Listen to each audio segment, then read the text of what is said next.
वामन भगवान का आगमन हुआ और वामन भगवान जैसे ही आए बलि राजा की मधुशाला में पहुंचे। बलि राजा कहते हैं, बोलो वामन देवता, आपका रूप देख करके तो मैं प्रसन्न हो गया। ऐसा अद्भुत आपका रूप, क्या चाहते हो, जो चाहते हो मांग लो। जमीन जायदाद, सोना चांदी, हीरे मोती, जो चाहते हो मांग लो। वामन भगवान कहते हैं, बलि राजा पहले संकल्प लो। बलि कहते हैं, मैंने आपको मौखिक संकल्प दिया। वामन भगवान ने कहा, ऐसे काम नहीं चलेगा, जल हाथ में लेकर के संकल्प करो। जैसे ही बलि राजा जल हाथ में लेने लगे, शुक्राचार्य जी महाराज आ गए। शुक्राचार्य जी ने कहा कि अरे ओ बलि, ये कोई वामन वामन नहीं है, ये विराट का भी विराट है, तुमको ठगने आया है यहाँ। बलि ने कहा कि जो आया हो सो आया हो, मुझे तो दाता ही बनाया है, स्वयं तो याचक ही बन के आए हैं। शुक्राचार्य जी ने बहुत समझाया कि इनके चक्कर में मत पड़ो, पर बलि ने कहा कि अब वही आए हैं और उनको लेना ही है, तो देते छप्पर फाड़ के हैं तो थप्पड़ मार के लेना भी जानते हैं, लेना होगा तो किसी भी तरह से ले लेंगे। वामन भगवान ने देखा कि शुक्राचार्य जी विघ्न कर रहे हैं बीच में, और जब जल निकालने लगे बलि तो अंदर कमंडलू में प्रवेश कर गए, जल नहीं आने दिया संकल्प के लिए। भगवान ने एक तिनका उठाया और जो कमंडलू की नोक में डाला तो शुक्राचार्य जी का एक बाजार बंद कर दिया। हाँ, एक डिपर क्लोज। दो जनों को भगवान ने काना किया है, रामायण में जयंत को और भागवत में शुक्राचार्य जी। जो धर्म में आड़े आते हैं ना, कोई पुण्य कार्य कर रहा हो उसको अगर रोकते हैं तो उनकी यही दशा होती है। खुद तो कर नहीं सकते, दूसरे कर रहे हो तो उनको अपने प्रभाव में लेकर के करने भी नहीं देते। और वैसे भी भाग्य में होता है तब पुण्य कार्य होते हैं। सोचने बोलने से क्या होता है? न सोचने से होता है न बोलने से होता है। भाग्य में अगर परमात्मा निमित्त बनाते हैं, परमात्मा अगर योग बनाते हैं, तभी कोई पुण्य कार्य सेवा कार्य हो सकता है।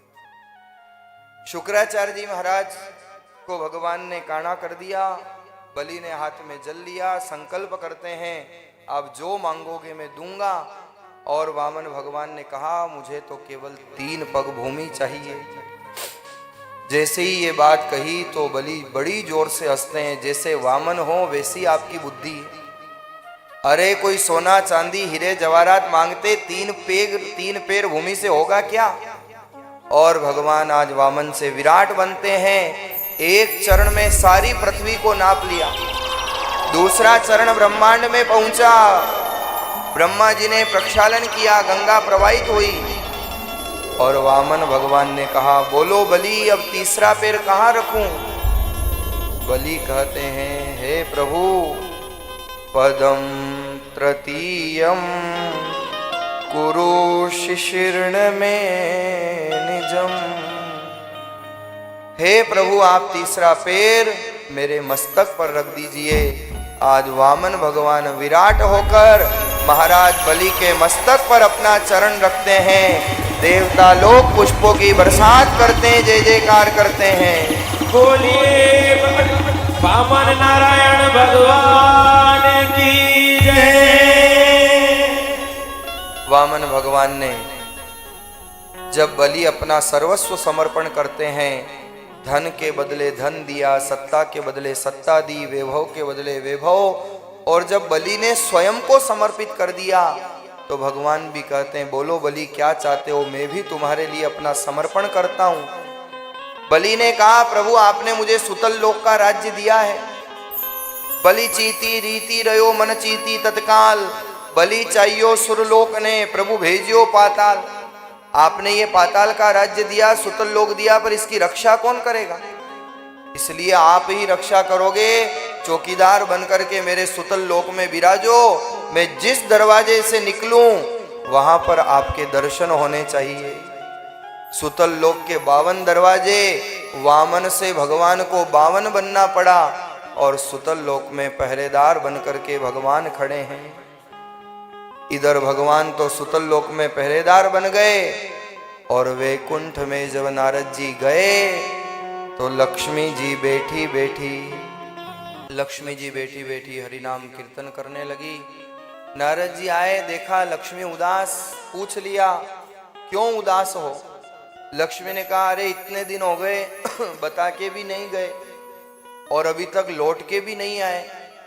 नारद जी ने कहा अब आने वाले भी नहीं है। लक्ष्मी ने कहा क्यों। नारद जी ने कहा भगवान ने नौकरी कर ली है। ये तो संकेत है कि जन्म होने वाला है भगवान का। नारद जी ने कहा कि भगवान ने नौकरी कर ली है। लक्ष्मी कहती है वैकुंठ का मालिक भला नौकरी क्यों। नारद जी ने कहा ये तुम्हारे पति पत्नी का आपस का मामला, आपने कहा होगा ये लाओ वो लाओ, लावे कहां से, कमावे तो लावे। नौकरी भगवान कौन सी नौकरी कर रहे हैं, कोई पीएम है सीएम है। नारद जी ने कहा कोई पीएम है न सीएम है, पियोन है वहां सुतल लोक में चौकीदार, और डंडा लेकर के खड़े जागते रहो की आवाज लगाते। जैसे ही लक्ष्मी ने सुना तो आंखों से अश्रुधारा प्रवाहित हो गई। वैकुंठ का मालिक और चौकीदार, वैसे तो महात्मा और परमात्मा चौकीदार ही होते हैं, क्योंकि हम चौकी पे बैठे हैं इसलिए चौकीदार, आप जमीन पे बैठे हो इसलिए जमींदार। महात्मा परमात्मा तो चौकीदार ही हो। जब लक्ष्मी की आंखों में आंसू देखे तो नारद जी से रहा नहीं गया। संत मुक्ति की युक्ति बताते हैं और कहा नारद जी ने रक्षाबंधन का पर्व आ रहा है, जाना जो बलि से चाहिए मांग लेना। लक्ष्मी रूप बदल करके गई। रक्षाबंधन का पर्व आया है, बलि के बांधी राखड़ी लक्ष्मी मांगियो दान। आज लक्ष्मी जी ने राखी बांधी। कहा भाई साहब आपके कोई बहन नहीं, मेरे कोई भाई नहीं। बलि ने भी झट आगे किया, राखी बंधवाई और बलि कहते हैं बोलो बहन क्या चाहिए जो चाहिए मांग लो। लक्ष्मी जी ने जैसे ही देखा, बलि पूछते हैं सोना चांदी हीरे जवाहरात मोती जो चाहिए मांग लो।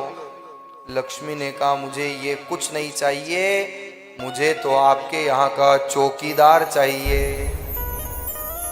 जैसे ही बलि ने सुना चौकीदार, वो क्यों, क्या लगता है चौकीदार तुम्हारे। लक्ष्मी ने कहा मुझे नहीं पता मेरे क्या लगते हैं, पर आपके बेनोई जी लगते हैं अब।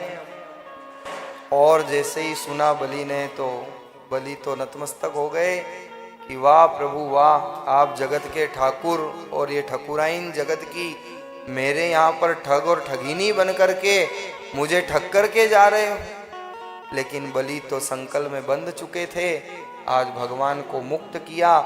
जाते जाते भगवान ने कहा बलि चिंता मत करो, चातुर्मास काल में मैं तुम्हारे यहाँ हमेशा रहूंगा और सत्संग होगा, तुमको मैं लाभ प्रदान करूंगा। आज भी भगवान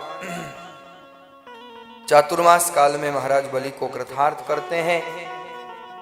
लक्ष्मी आज भगवान को सुतल लोक से छुड़ा करके तो ले आई, पर भगवान के लिए बड़ी समस्या हो गई। अब जो कोई बात होवे और लक्ष्मी तिरछी आंखें करके कहे हाँ हाँ मैं थी जो छुड़ा के लेके आई, नहीं तो वहां बटे उबा रहता गेडियो लेन, जागते रहो। भगवान भी क्यों, वाह देवी तू नहीं व्यक्ति तो मारो कई व्यक्ति। भगवान आज सुतल लोक के उस बंधन से मुक्त होते हैं। ऐसी भगवान की भक्त वत्सलता है। सुखदेव जी महाराज राजन परीक्षित को ये पावन प्रसंग श्रवण कराते हैं।